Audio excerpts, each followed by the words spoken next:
Thanks for listening to Star Lores. If you like the show, please consider subscribing and giving a 5-star rating and review wherever you listen to podcasts. You can also help us make more great content by becoming a patron at www.patreon.com.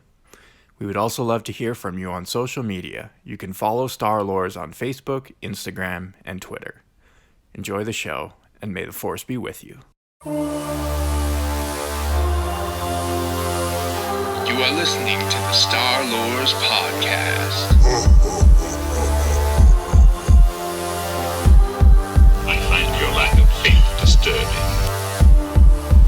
Are you stuck-up, half-witted, scruffy-looking nerf herder? But I was going into Toshi Station to pick up some power converters.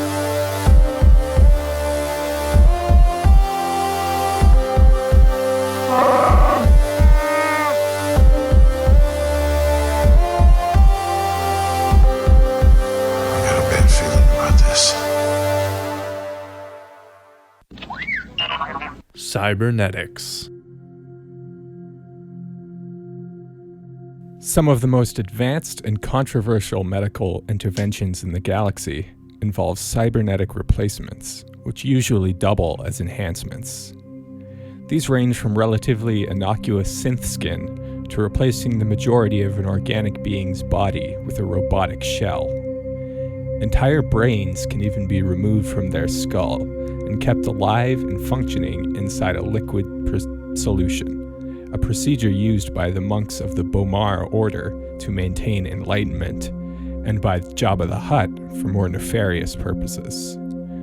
Such disembodied brains can be kept alive indefinitely in some cases, as well as made the control units of spider bodies, and even put back into an organic body. Other common cybernetic replacements include eyeballs with enhanced capabilities and fully operational robotic limbs for amputation survivors. A being with cybernetic prostheses or enhancements of any kind can be called a cyborg, but in common usage, the term often refers to beings who have cybernetic prosthetics over a majority of their body. The most visible replacements are robotic limbs. Combat veterans of many conflicts lose limbs by blaster fire, crushing injuries, explosions, and lightsabers. Such injuries cannot be repaired by other medical technologies like Bacta or Kolto. The loss of a limb commonly brings feelings of grief analogous to losing a loved one. What the psychological effects are of having the missing body part promptly replaced with a cybernetic facsimile are less well understood. At the very least, there may be a difficult adjustment period neurologically and psychologically as the replacement limb integrates into the survivor's nervous system. There is no reason in principle why the replacement could not eventually retain the same function as the original, however. Many primates and sentients possess a motor cortex that is highly plastic and well known to adapt quickly to virtually any neural input. The somatotopic map in the motor cortex will in essence redraw itself according to the input of novel stimuli. This means that the range of possible cybernetic limbs and functions is almost limitless, provided the input to the motor cortex is properly connected. For example, one need not replace a human's lost limb with a robotic facsimile. It could be replaced with a tentacle, wings, or any other appendage desired, and within a few weeks, they would be able to use the appendage as though they were born with it. Other areas of the brain, like the hippocampus, which stores spatial memory, among other functions, display similar levels of plasticity. This means that potential neural enhancements for sentience are wide, ranging, and highly customizable. The limits to cybernetic augmentations are simply a matter of engineering and imagination. With the aid of brain implants, a sentient can even control multiple droids as a kind of telepathic squad commander, interface with starship computers, and control large supercomputers. For a variety of socio-historical reasons, there has been persistent prejudice in some parts of the galaxies, and at some points, against synthetic life forms like droids, AIs, and cyborgs. Many beings do not see them as being worthy of the same rights and freedoms as organic life. For example, in these places, some businesses categorically refuse to serve synthetic life forms. Epithets such as soulless abominations are sometimes levied at cyborgs. A cyborg, like any being, is not a priority a villainous being. There have been a number of charismatic, violent, and cruel prominent cyborgs throughout history, however. From such well-known examples, it is not hard to see how a general prejudice towards cyborgs developed. Biological beings have been replacing their broken biological parts with robotic versions since at least 3986 BBY, when Jedi Knight K. Caldroma replaced his amputated arm with a droid version. These mechanical enhancements often leave their recipients and the public at large with a feeling of uneasiness. There is something disturbing about replacing flesh with metals, plastoids, and circuitry.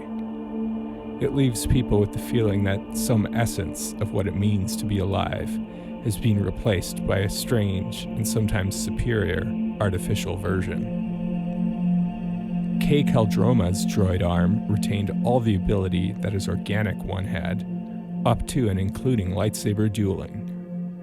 Surprisingly, there was no adjustment period to the use of the limb, and K quickly returned to active combat after attaching it. This indicates that it was able to integrate seamlessly into his nervous system, utilizing all of the original arm's motor synapses. K was particularly talented in the field of robotics, which is a trait common to Force sensitives.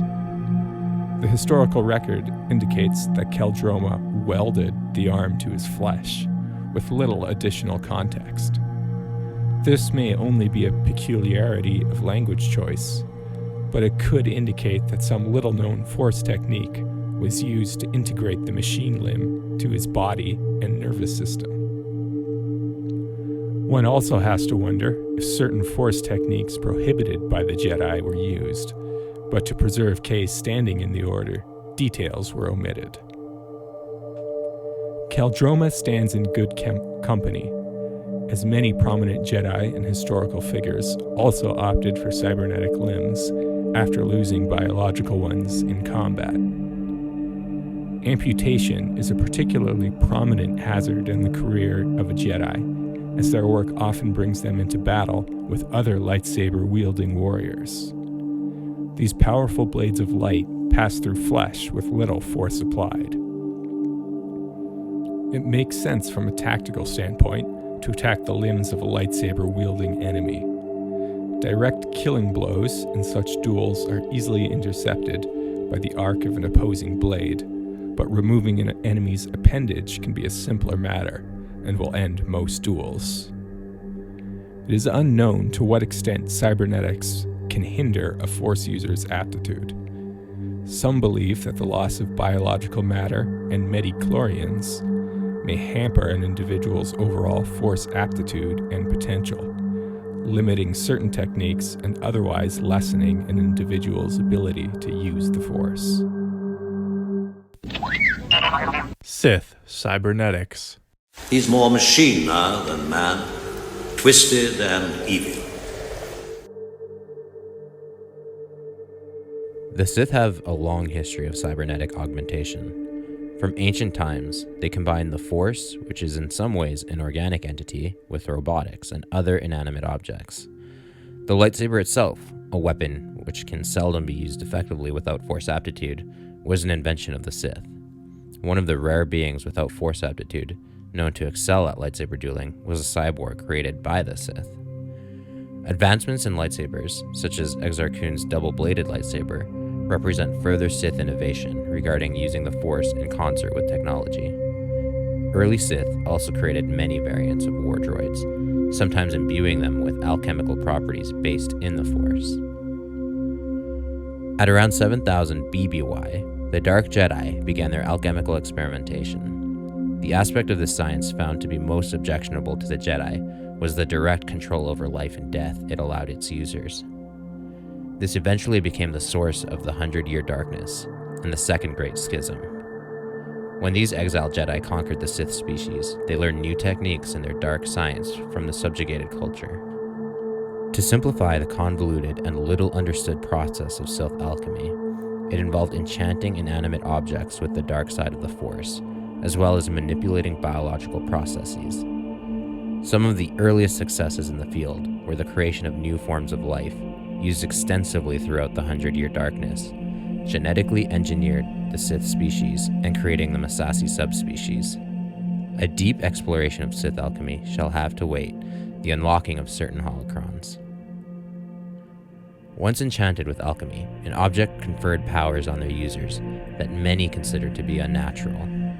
Although these objects are not precisely the same as cybernetics, they are closely related in principle. These items were often worn by their users, that is, a non-organic piece of technology contacted inorganic, thus augmenting the organic's abilities and becoming an extension of the user's body. Some of these items were invasive in nature, penetrating the surface of the user's body and making contact with bodily fluids and organs. Others, like the Myrrh Talisman, were capable of triggering astounding biological changes in beings, such as the Rakghoul Plague. There are thousands of such enchanted, proto-cybernetic artifacts lost and hidden throughout the galaxy, waiting for the right person to don them and continue in their maker's grim work. By 5000 BBY, due to another war between the Sith and Jedi factions, elite Sith warbots were developed. These techno-monstrosities were encased in dark, blaster-resistant armor, carried Sith swords, and multiple blasters. Though these are not cyborgs strictly speaking, they are closer to biological than most robots, and represent another step towards the sophisticated level of cybernetics later achieved. These droids and their weapons were enhanced by Sith alchemy. Since midichlorians underpin the Force and are a form of life, it follows that their natural abilities were somehow harnessed and appropriated into fearsome warbots. There are also old spacer tales of midichlorians being present in lubrication fluid of some droids, and in some way as they are present in bloodstreams, but empirical data on this has yet to surface. Many elite warbots were destroyed in the Great Hyperspace War, though some of them survived into the post-Battle of Yavin era in enclaves such as the Valley of the Sith Lords on Korriban. The influence these droids had on galactic history can be seen in such Sith luminaries as Darth Vader, whose armor was rumored to have been based on them. A contemporary of Kay Keldroma was a man known only by his family name, Hazen, prior to briefly donning the pseudonym Darth Hayes. Like Keldroma, Hazen came to his augmentations as a casualty of the Great Sith War. The prostheses he received on his face, arms, and lower body were not originally designed for him. He had to be retrofitted to integrate with his human physiology. This and Kay's unconventional technique may indicate that the field of cybernetics for humans was undeveloped at the time. Given the extent of Hazen's injuries, it is unlikely that he would have survived without the intervention of alchemical and cybernetic technologies. Much of his face, skull, lower body, and one arm were gravely injured, and he had to be replaced. Like other prominent Sith cyborgs, Hazen used alchemy imbued into his machine parts in order to boost his own naturally weak Force affinity. Additionally, he gained possession of the Gauntlet of Kresh, the Younger, and a horned helmet with similar boons. Given Hazen's failure at the Padawan level of Jedi training, it is unlikely that the man would have become a Dark Lord of the Sith capable of threatening galactic peace without both Sith alchemy and cybernetics. Darth Maul. Far above, we don't know where we'll fall. Far above, what once was great is rendered small. A saying from Maul's childhood. Although the common perception of Darth Maul is of a certified organic demonic warrior. He in fact spent the majority of his life a person with extensive cybernetic prosthesis. Following his grave injuries in the Battle of Naboo, Maul managed to draw on the dark side of the Force to survive and secure transport off of the Republic world. The first iteration of his prosthesis were a mechanical arachnid body, with Maul's upper body placed roughly around where the head of a spider might be. Like Kay Keldroma, Maul appeared to have used a force technique to weld his flesh to metal, and perhaps to control the apparatus as well. Unlike Keldroma, Darth Maul did not immediately return to his previous abilities. For over a decade, Maul ran wild on a world of Lotho Minor, barely surviving. From the years 32 to 20 BBY, he had significant psychiatric disturbances like tangential speech, flight of ideas, inattention, and wild mood swings. His arachnid lower body seemed to be in perfect working order the entire time, though. Eventually, Maul's brother, Savage Opress, and a Dothamirian witch tracked him down. With Savage's assistance in restraining Maul, the witch used force-driven magical techniques to heal the former Sith's broken mind, and refashioned a new set of anthropoid legs, which he used until his death in 0 ABY. General Grievous. You fool! I've been trained in your Jedi arts by Count Dooku! A deadly predecessor to Vader was the former Kaleesh warlord, General Grievous.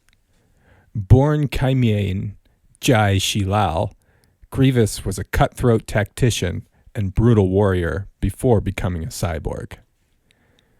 After a catastrophic shuttlecraft, Kaimean's destiny and that of his homeworld, Kalee, would be changed forever. An official from the intergalactic banking clan offered to forgive all Kalee's debt in exchange for certain services rendered by Kaimean. In order to perform debt collection from dangerous clients, he needed certain personal protective equipment.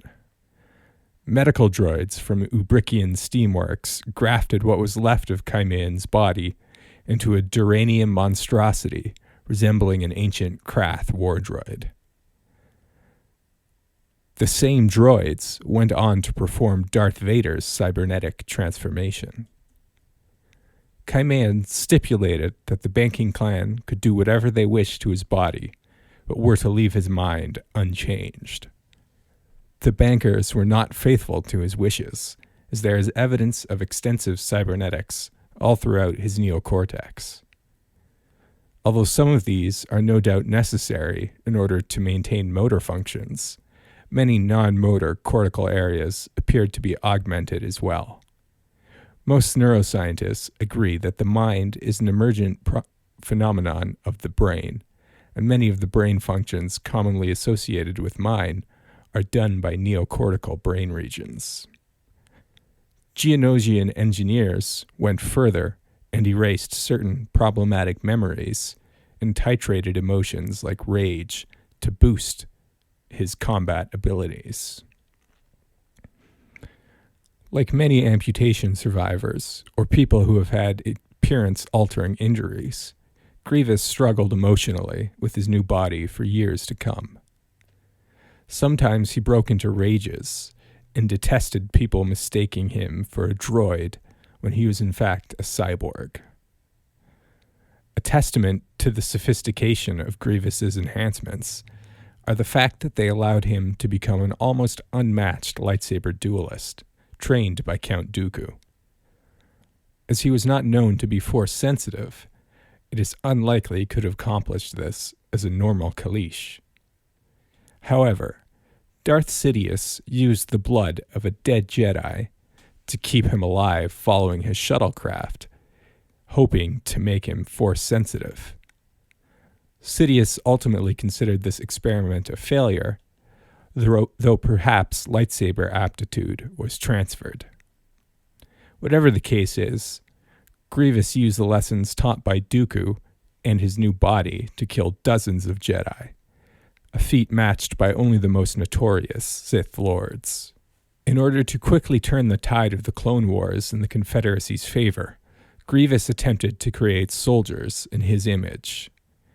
That is, part biological, mostly machine warriors that, like him, could easily dispatch the Republic's most dangerous military assets, the Jedi. He orchestrated the kidnapping of a handful of Jedi younglings and intended to turn them to the dark side, then replaced most of their biological parts with robotic ones, except for their brains. The project was sidelined after a group of rogue Jedi rescued the younglings, and luckily for the Republic, they never had to face an army of cyborg Sith.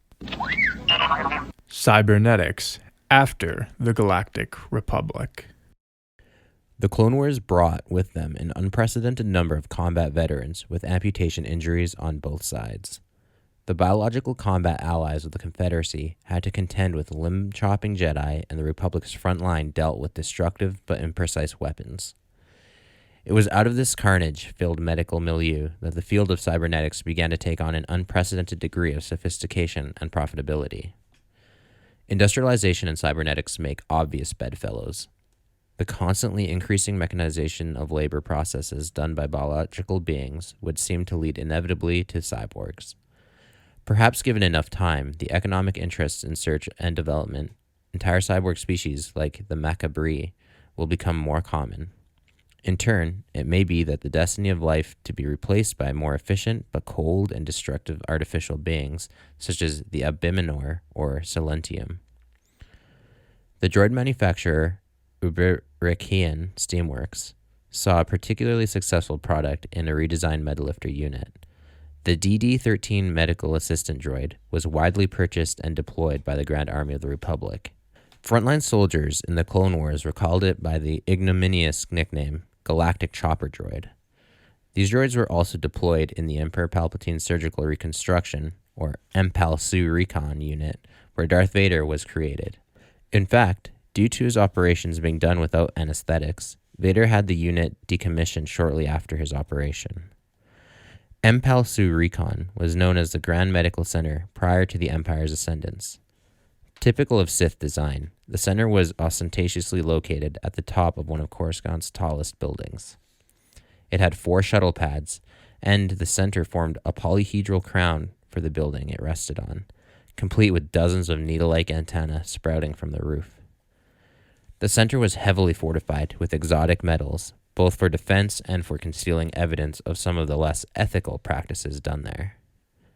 Darth Sidious used MPAL-SU Recon as a private retreat for such activities as meditation, curation of an antiquities collection, and the time-honored traditional Sith science, alchemy.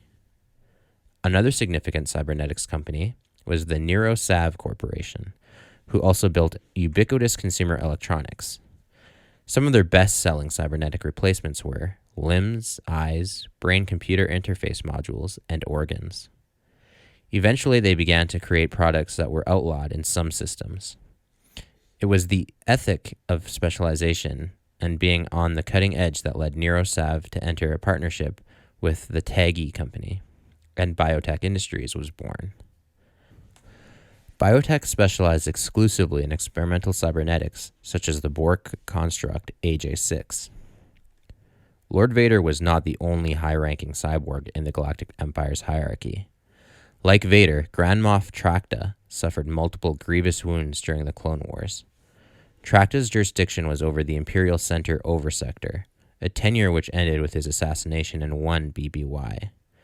Like many people who opt for augmentations, Tracta had cybernetic eyes to replace those lost in a thermal detonator's blast.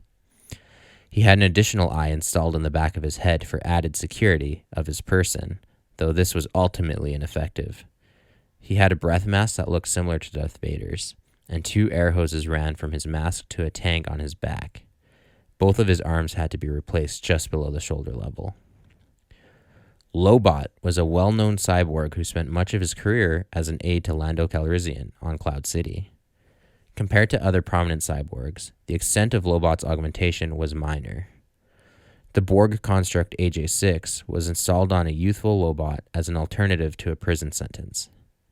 This device was fixed to the scalp of its wearer and interfaced with the central nervous system via neurothreads. It facilitated remote communication between sentients and sophisticated computer systems, such as the one that ran Cloud City's extensive operations, and was known to increase a user's capacity for logic and problem solving. Additionally, the implant could be loaded with knowledge cartridges that contained volumes of instantly accessible information. The implant led to Lobot having a successful career, but it came at a cost of his personality, and he was known to be taciturn and concerned only with work. Such personality deficits were well-known side effects to operating portable computer systems with remote networking capabilities. Whether Lobot perceived his life choices as distressing or not is unknown. Some have speculated that Lobot exhibited a kind of speech aphasia induced by his implant, though there were contradictory records of Lobot speaking. Cyborg ethics. Lobot was in contact with Cloud City's central computer at virtually all times and controlled most of its systems, including administration and police. The device carried vulnerabilities, however, and its motivational programming capsule was once compromised, in effect obliterating his free will.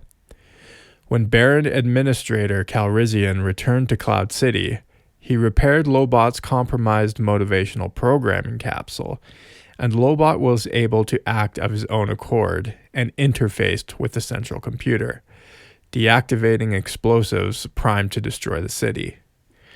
The subsequent liberation of Cloud City was made possible by two cyborgs in their own right, Commander Luke Skywalker and Lieutenant Shira Bree. Shira was an Imperial double agent, then working undercover for the Rebel Alliance. Bree had her first extra-physiological enhancements while she trained at the Imperial Academy on Karita. During this time, she was also trained in the ways of the Force and espionage by Lord Vader. After an abortive mission with the Rebels that ended in her starfighter destroyed and exposure to hard vacuum, extensive cybernetics were required to save her life. The majority of Bree's body was replaced with robotic facsimile, and she became, in her own words, a machine with organic parts. With rehabilitation and surgical procedures complete, Darth Vader extended her training to the ways of the Sith and arranged for her to become a personal assassin to Emperor Palpatine, and renamed her Sith Lady Lumia. Darth Vader, the cyborg, created another Force-sensitive cyborg, echoing General Grievous's attempt at the same during the Clone Wars. Lumia's cybernetics were retrofitted on at least 2 occasions.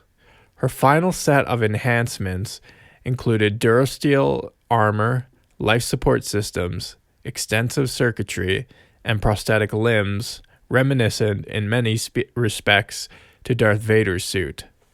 These augmentations conferred increased strength, stamina, and pain tolerance. Such advantages are among those who undergo extensive robotic replacements. Like Lord Vader before her, and General Grievous before him, Lady Lumia would go on to single-handedly kill many Jedi and threaten galactic peace and stability. It appears that the general unease many feel towards machines slowly integrated with organics may have some sand to it. Certainly, there are counterexamples, like Luke Skywalker, to the cyborg villain archetype. But even Master Skywalker had his moment of darkness and was himself briefly a Dark Lord of Sith. Like a dose-response relationship in drugs, the harm a cyborg does to life forms seems to be related to the extent of their enhancements. At one end of the spectrum are Kay Keldrama, Darth Malak, and Luke Skywalker. At the other are Grievous, Vader, and Lumia. Kay and Malik did not live long after receiving their prosthetics. Without replacing his arm, Kay would have not been able to duel his fallen Jedi brother, Ulic. Kay received a mortal injury during his battle, which he might not have participated in without the prosthetic. The ultimate harm of his death is balanced by the redemptive effect it had on Ulic, who denounced the Sith ways afterwards.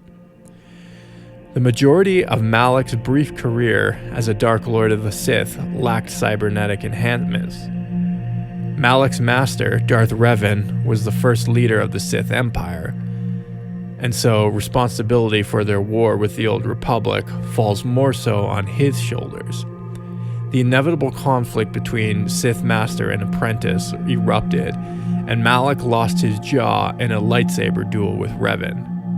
Malik escaped and later defeated Revan in a space battle. Following this, the Sith Empire escalated hostilities towards the unconquered galaxy. And though he only lived another year, Malik wrought an unprecedented level of destruction. The jaw and mouth are significant parts of a person's overall presentation as a human.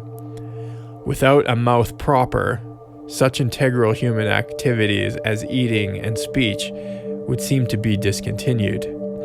Yet Malik lived and spoke, his voice carrying a hollow, grating tone afterwards. This combined with a lack of jaw movement as he spoke created a very unsettling effect. Luke Skywalker only had his hand amputated, a part without which his identity remains intact. Malik, Grievous, Lumia, and Vader, by contrast, essentially lost their entire faces. Another important aspect of identity, and perhaps sentience, is speech. In the Sith Cyborgs, this too was permanently altered and distorted, compounding the inhumanity of their actions. After losing these key markers of a being's identity, they began their campaigns of destruction and fully automated industrial efficiency.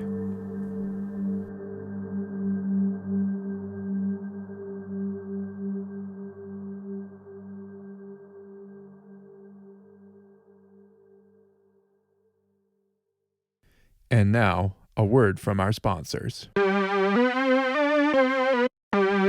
Shizor Transport Systems is your friend with a starship whenever you need one. Download the HoloNet software and get a ride from a friendly spacer with Shizor Transport Systems. All right, we're all aboard the Millennial Falcon here with my crew. I've got Christian. Hello. And Jordan. Howdy. And I am, of course, Sam. We are talking about cyborgs in Star Wars. Some interesting things about cyborgs is they seem to be really evil in the Star Wars universe, which is not. It's sort of like a level of text reading that you don't really notice, I think. Almost like subtext. Yeah. that I almost think is accidental to some degree. But I mean, Darth Vader is sort of name checked as being, twisted and evil because he's more machine than man. But I don't think it's hit too hard, at least by George Lucas, because basically he's the only cyborg represented. Yeah, in the first trilogy. Yeah. Except for Lobot. Yeah, but I mean, he's such a minor character. Yeah. He could be forgiven for not knowing. Yeah, but even Lobot wasn't that bad, really. It was just... I think the ethical questions surrounding Lobot come out of the EU more than what Lucas intended. Because he can be reprogrammed, which is an interesting thing. Yeah. So that means anybody who has that, the AJ6, could possibly be like by a computer virus. If they opened a spam email, they could be hijacked. They could be hijacked. And there's like the ethical questions about putting a computer chip in someone's brain and controlling them. Yeah, right. For sure. Like that's still a dark element that and that is that is pretty messed up. Lobot's backstory of how he got the implant too is that was definitely done under duress. Yeah. I think he might have been a minor at the time. minor, like a child under 18. Yeah. I don't want to get it confused because this was on Bespin and there's mining that goes on. You can be a Bespin. Minor. You could be a minor. Yeah. But so because child slavery is also because child slavery is also done. Yeah. And, so anyway, Lobot, he was like orphaned or something, impoverished in some way, and he was like stealing food on Bespin, and then he was arrested. And instead of like hooking him up with a social worker or something, we're going to implant a social worker in your brain. Exactly. Whoever the powers that be were on Cloud City at the time were like, well, you can go to jail or we can put this thing in your brain and make you work for us for the rest of your life. Become a mind slave, yeah. Which is what happened to Lobot. And again, we don't really get a picture that he was averse to that. He seems to have enjoyed his career. Yeah, but if you don't have a say in it. But that's the thing. He didn't really have a say. It was either working in the mines with the Ugnaughts or becoming a walking smartphone. Yeah, but again, that adds that negative subtext or connotation to cybernetics. That pervades Star Wars. I agree. I don't know if it's totally intentional or if it's a theme that Lucas was after. I think it's intentional, I should say, but I don't know if does Lucas really not like cybernetics in real life? Is he trying to allude to something more? Yeah, I think it's like a sort of. I don't know if you can read that much into it because there's it seems like that theme is explored much further in the EU as opposed to like the actual movies. It doesn't really seem to be. Yeah, I mean there are lines that are except there. for the Droid Federation. But are they cyborgs or they're just the droids? But like it's the idea of corporatist manufacturing. Yeah, and that was going to be my point. It's that's what corporations do to humanity or whatever. Right, is they slowly turn us into mindless machines that are easily defeated by frog people. So what is interesting? What is interesting? So the first Star Wars came out in the late 70s, and cyberpunk really got its legs in the early 80s. And so I was actually reading a book about the history of science fiction, and so stuff like Judge Dredd and Do Androids Dream of Electric Sheep. Philip K. Dick. Philip K. Dick, and with the Blade Runner movies and stuff like that. So the whole idea of humans being interfaced with machines is becomes a huge genre right after Star Wars. And there's also a highly sought after and rare academic textbook that I've been trying to get my hands on for years called Psycho-Cybernetics. Okay. And it was actually written at that time by a psychologist of, and he was sort of predicting about what the implications of humans increasing their behavioral interface with machines is going to be. Yeah, so it almost begs the question, was George Lucas really ahead of the time, thinking of Darth Vader as kind of a cyborg, right? Or was it just almost by accident that he it's hard to say. Yeah. I think it's one of George Lucas's strengths, I think, as a writer, that he did have a very good picture of the sort of zeitgeist of American fiction at the time, and managed to put it all into one. Yeah, mash it all together, fantasy elements. Cyber, and I think the cyborg thing is just something that rings really true to people, and as we get more advanced, continues to ring even more true, right? And even that whole attitude of sure, we're not cyborgs yet. Yeah. Although even cybernetics is a burgeoning industry. Right. You have people implanting cybernetic limbs and things like that. But even things as simple as you use your phone too much, or you're too addicted to computer games. That's the idea behind you're interfaced basically with the fear of technology, and that what it means to be human. You should stay off the digital world kind of thing. That kind of mentality of Well, there's also like a whole like transhuman movement of like it goes both ways. Yeah, but yeah. I'm referring to like the negative interpretation of cybernetics. The Neo-Luddites. Yes. Yeah. Can they be Neo-Lighted? So Yeah. Is that almost like Yes. conflict of interest? Yes, because Or contradictory. Yeah. the Luddites were just against one specific factory technology that did something with wool, I think. No, I know, but They the weren't against irony of being a technology. Neo-Luddite. That's You why I hate use change. it. Yeah. Yeah. Some interesting thoughts there. So yeah, a bunch of important villains. I realized like pretty much all of the important villains in Star Wars, except for Sidious, are like cyborgs in some fashion. I also so this is a part where I don't think it's intentional. Even Darth Maul, which is interesting. It goes like it goes like reverse, Darth Maul, Grievous. Grievous was kind of a screw up because Sidious wanted to make him force sensitive, but it didn't work out.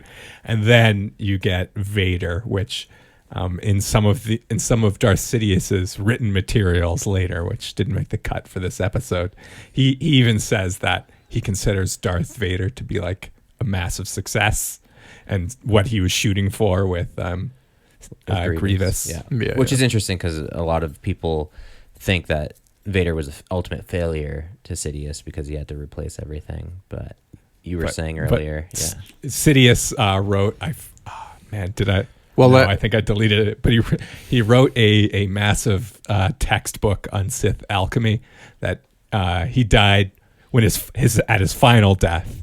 I think it was 10 ABY. Yeah. He died. No spoilers, but yeah. He died before finishing it, and it would take over 36 hours of straight reading. No, I think it was 96 hours straight reading to finish his unfinished manuscript. So a gentleman and a scholar. Oh yes. Which makes me love that character even more. The fact that he wrote this gigantic obscure book about alchemy. Yeah. It is interesting, but and we'll talk about this in our like future Vader episode too, is like the whole idea that Palpatine wanted to kind of control Vader through his cybernetics. Right. You know, it is like so it wasn't really a failure just to like drive that point home. It was very intentional. It was like a robotic collar for this. Exactly. For this shock collar, for this the one character. The other thing though, also I'm just kind of thinking on that note, maybe it was less. Sure, there's elements of Lucas like undercutting things like machines not good or whatever. But then you go into the whole it rhymes situation again, where now he's like, okay, well, my main big bad is a cyborg, so now all my preceding bags have to be cyborgs too, as almost like failed attempts and lead ups to which then subsequent writers and like doing the story. Yeah, so now it's just like Lumia. indefinite. And it does get it gets so redundant actually, and. Yeah, like I know a few times in the past I've praised like Knights of the Old Republic, but it really suffers from just straight up just reusing old ideas, like the Ebon Hawk, right? Is the Millennium Falcon, and then like Darth Malak is like just a rehash of Vader, right? Like so. It is sort of like it's almost kind of becomes lazy. It's a strength and a weakness at the same time. Yeah, it becomes a crutch. Yeah, exactly. But cybernetics also seem to be sort of in principle go back to the core schism between Sith and Jedi. Like that's kind of the whole reason we have any of the dramatic tension in Star Wars is because of the Sith's desire to control life, whether it's through sorcery or through machines, keeping them alive indefinitely, right? I also kind of wonder even are we getting a little bit into Lucas's head again, not just about the corporate side of things or the corporatizing of everything, but also even just Lucas's view on technology itself, on like advancing technology and like is Lucas a Luddite? Yeah, is he kind of a Luddite? Well, himself? I mean, because it seems only the Sith and the bad guys seem to like if you think of the super weapons to the cybernetics to you know, they're the ones pushing the envelope for technological advancement. It's not the Republic. Yeah. then we'd have to really do some like Freudian psychology on Lucas to say that the reason why their cyborgs are always evil is because of George's own extensive use of advanced technology, as we were talking about in the Phantom Menace, and he views Become himself the thing he hates. he views himself as a villain. You know what? That's for what also- he's done. that's He's also- like projecting. I was basically. literally going to Exactly. also say the same thing because he always rages against like corporations, and then he became this He billionaire. literally became a corporation. Yeah. His name has become a corporation. Yeah. Methinks thou doth protest too much. In the words of Palpatine, ironic. Anyways, moving along. I do want to touch. It's not all bad. You do have to give credence to people like Kay Keldroma and Luke Skywalker. Also, Yeah. But as I But said, to a much lesser extent, I suppose. yes, exactly. Like you said, it's degrees. K might not have been killed if he hadn't have given himself a robot prosthetic. Yeah. Luke did. He always had, and I think that's sort of what in the English student reading of Star Wars, what's symbolized by Luke's robotic hand is that it's like this part of his father who's this cyborg. Right, it's still in a him, negative. and that part of him is his dark side and Luke's temptation. And they get into that a lot more in some of the, I know in the novelizations of the movies, into like how close Luke was to going over to the dark side the entire time. It's just not really shown on screen. Yeah. That also kind of is like yes, I agree with that assessment, but it also is. I think that it was kind of a plot device because, like a trope is like some sort of the hero gets disfigured somehow in his battle with the main bad, the big bad, and that was like Luke's disfigurement, right? Yes. Also, though, I think everything you said is absolutely true, and That's right. That's what it always is. and really, really conveyed. You know, when Luke goes berserk in Return of the Jedi, hacking down his father, when he's actually giving in to the dark side, and then he stops looking at his hand, looking at Vader. You know, that's right, exactly. yeah. That's exactly what you're saying. Forgot about that. Yeah, where he's like, you know, I'm becoming him. Right. Yeah. It starts in your hand, and like it's, you know, you could visualize it slowly growing in his body, right? Yeah. Next his arm, and then his legs, and you know, which is, you know, Anakin piece by piece, right? Starts with one hand, then the rest of the limbs, and just accelerates very quickly after that. But Well, we're coming up on Ord Mantell. I've got to get down to the junkyard and pick out some neuromodulation implants so I can stay up and write episodes 24/7. you're gonna plant dirty junkyard bits into your brain. That's right. It's good. Sounds like a good way of getting tetanus. We'll cauterize it and sterilize it with a lightsaber or something. Don't worry, it'll be fine. All right, see you guys later. Peace. I find your lack of faith disturbing. Are you stuck up, half-witted, scruffy-looking nerf herder? But I was going into Toshi Station to pick up some power converters.